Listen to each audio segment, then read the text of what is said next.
Il faut dire donc que tout l'univers dépend d'une quinzaine de noms physiques et de quelques conditions initiales. Et ça détermine tout ce que nous voyons autour de nous. Vous savez, la couleur de ces roses, la couleur verte de ces arbres, la taille des arbres, notre taille, la taille de la Terre, les masses des galaxies, etc.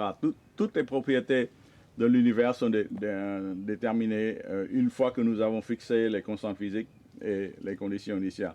Or, on s'est aperçu que si on variait un tant soit peu une de ces constantes physiques ou ces conditions initiales, euh, l'univers, enfin, les étoiles ne se formeront pas, et sans étoiles, il n'y aura pas d'éléments lourds, et pas d'éléments lourds, pas de vide de conscience, l'univers serait vide et stérile. Vous voyez, et c'est ce qu'on appelle le principe anthropique, qui s'écrit A-N, pas E-N, mais A-N, donc du grec anthropos, qui veut dire homme. Et, euh, en fait, je trouve ça un peu trop important. Donc, cela dit que notre présence, la présence de l'homme, est inscrite dans chaque atome, dans chaque loi physique qui régit l'univers. Vous voyez, et en fait, je trouve ce concept un peu trop anthropomorphique. Moi, je dirais, toute forme de vie, de conscience fera l'affaire. Donc, il ne faut pas... Jusqu'à nouvel ordre, nous sommes la seule forme de vie et de conscience. Donc, on peut dire que l'univers tend vers l'homme, mais en fait, il tend vers toute forme de vie et de conscience. Donc, E.T.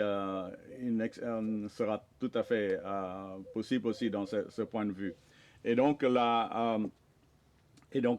ce réglage est tellement précis, vous savez, de l'ordre de 10 puissance moins 60, c'est équivalent à la précision que doit exercer un archer si vous voulez planter une flèche dans une cible d'un centimètre carré, donc de cela, mais qui serait placé aux confins de l'univers à 14 milliards d'années-lumière. Vous voyez, c'est vraiment une précision extraordinaire.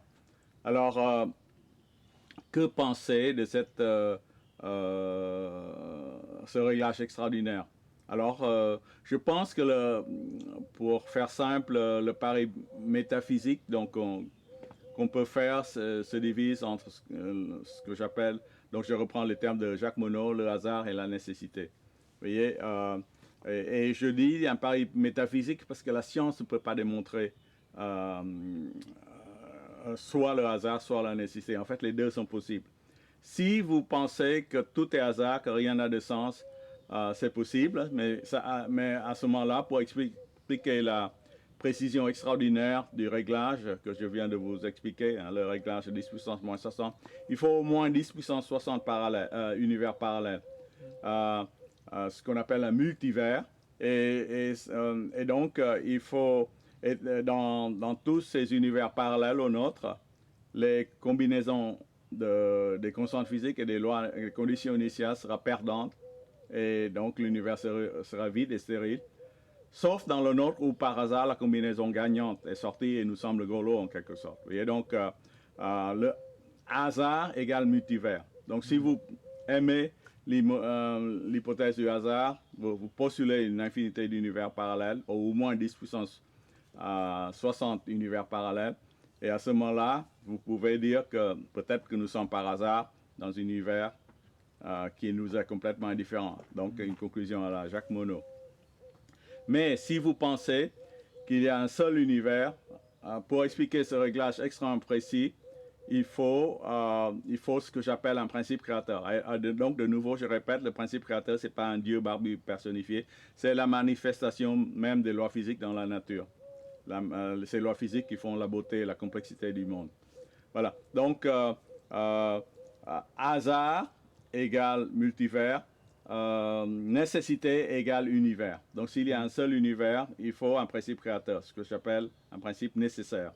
Tandis que si vous postulez un multivers, vous pouvez avoir le hasard. Donc, c'est un pari à la Pascal qu'on doit faire en quelque sorte. Vous savez, donc je suis un grand admirateur de Blaise Pascal, bien sûr, un grand scientifique, mais aussi quelqu'un qui avait une profonde foi et qui a beaucoup réfléchi sur des problèmes de foi et de créateur aussi.